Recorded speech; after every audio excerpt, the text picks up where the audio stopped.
From La La Land to Signs, some movies are absolutely amazing. That is, till we see their horrible endings. I know you know what I'm talking about. Here are some of the most amazing movies with the worst endings ever. Let's start with Law Abiding Citizen. I hope you're doing better than me, baby. What are you making? Necklace for Mom. Yeah? Let me see.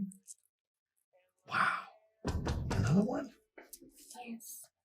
When I first watched the movie, I absolutely adored it, right up to the end. I hated the ending. They should have let Clyde win. Not only was he played by Gerard Butler, he was also just trying to get back at the people who killed his family. The character was already pretty interesting way before he met Nick Rice, who tried to talk some sense into him. Clyde found it pretty hard to listen to the man who had caused him so much trouble, which makes sense. The ending was supposed to be pretty dark. Clyde should have been able to avenge his family, but he was trapped by Rice in the end, which made absolutely no sense since the anti-hero shouldn't have fallen for it. This was neither a good ending nor a clever twist, and it didn't do justice to either character. The same can be said for this next movie. Of course, I'm talking about La La Land.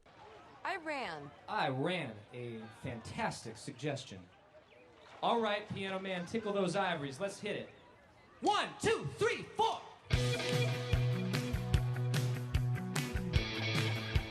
Musical love story was beautiful. People all over the world fell heads over tap shoes in love with Ryan Gosling and Emma Stone as Sebastian and Mia, so it's pretty obvious why everyone was super disappointed with the ending. After setting up the most perfect love story, the two main characters break up so that they can each focus on their own jobs. The movie set such a high standard for what love looked like, but couldn't even meet that standard itself. Plus, it's even more frustrating because it's not really clear if that was the best choice. The musical showed a montage of them daydreaming about a future together after randomly bumping into each other. The bittersweetness of the ending doesn't fit in with the rest of the film. It set us up with an epic romance and then broke our hearts. It was brutal. Speaking of, look at this next movie, Bullet Train. Oh, lemon.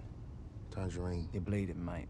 Who the fuck did I kill? Get a wet one on it or something. No, I don't bleed. Oh, in that case, just leave your jacket open, let everyone have a good old look. Yeah, I want everyone to see my toy. What the fuck is wrong with you? Tangerine's are sophisticated. Fans loved most of the movie. It had that balls-to-the-wall action feel to it that keeps you on the edge of your seats. It had a lot of great action scenes, was pretty funny, and had a very cool, unique style. Trust me when I say that there were a lot of crazy things going on. That was up until the ending. It didn't make sense with the rest of the movie. I mean, it ended on the flashback of a water bottle's life. A mascot's costume stopped Lady Bird. Somehow, Lemon can kill the prince without being killed himself. Even the super distracting cameo that Ryan Reynolds had was too much to handle. The story goes too far and it makes no sense at all. I can't talk about a movie that ends in the most nonsensical way without mentioning this next one. It's the 2011 movie Source Code.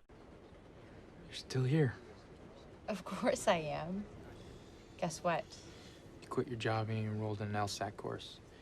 Good guess. Soda can. Coffee spill. While people really enjoy a satisfying ending, it should at least make sense, right? Or is that too much to ask? As the movie keeps reminding us again and again, the film isn't about time travel or another universe. The simulation was made by taking the memories of people who died in bombings and putting them all together. Our hero, Coulter Stevens, played by Jake Gyllenhaal, has a time limit every time he goes into the source code, but not at the end. The things that happen in the movie make you feel like you'd have a sad ending. By that time, Stevens has accepted that he is going to die soon and asks for his life support to be turned off, but not before going to go into the source code one last time. Somehow he managed to stay longer, takes over the body of another man, and keeps living in the code without being found out. It breaks all the rules that the movie set up. It ruined what could have been a super amazing film. This next movie will shock you too. It's ScarJo's Lucy.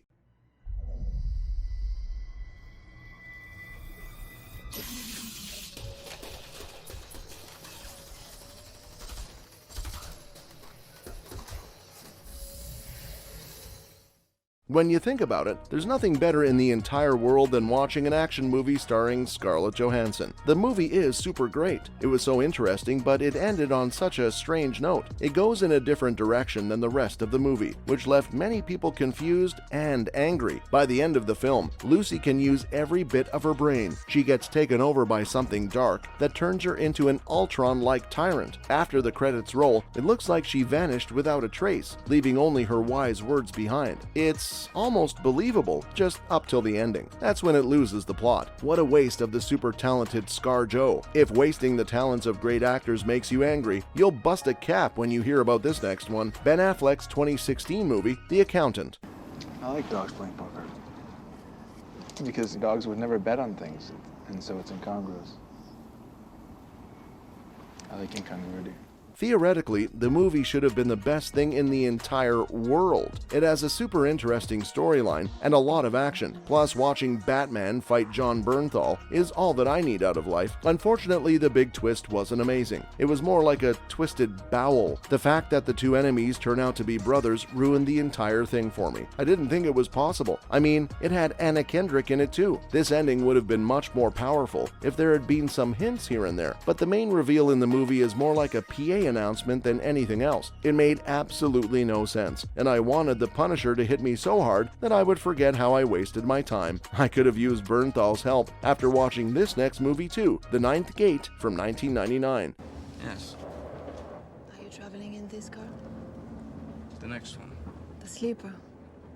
I travel on the cheap. You're a student? Something like that. People were excited to see Roman Polanski's movie because he's a pretty awesome director, and he didn't disappoint us with this movie either. Well, not until the very end. The movie was super amazing. It starred Johnny Depp as the rare book dealer Dean Corso. We see him try to authenticate a centuries-old manuscript meant to summon the powers of Satan. Amazing, right? With Corso, we watched as his work was used to enter the ninth gate of hell, but it just leads to yet another death. When the culprit is revealed to be a missing page, the page appears out of nowhere and lands in Depp's lap. In the end, he's on the edge of immortality, holding his book, and the screen goes black as the truth of the drama is finally shown. Fans have their own ideas about why the religious horror movie doesn't work, but the main problem is that it doesn't have a satisfying ending. So no one got the point of the movie, and the tone changed from scary and dark to confusing and hard to understand, which was such a shame. Even though it was pretty disappointing, it's nothing compared to this next movie. You probably guessed it, it's M. Night Shyamalan's Signs. Riding the Sixth Sense popularity wave, the director thought he couldn't do anything wrong, but he did, and it's maybe the worst thing he could have ever done. This was the most controversial of all of his movies, and not in a good way. The film's surprising ending puts an alien attacker in their living room and shows us that the family's painful experiences, failures, and oddities were all meant to save them. The fact that God is involved works well if you think about it, but the twist was so obvious. The fact that aliens chose to invade a planet full of water, which was their main weakness, was a huge plot hole. What's even worse is that they could have defeated them with a literal glass of water. Infuriating, right? Well, there you have it. These were some amazing movies that were ruined by their horrible endings.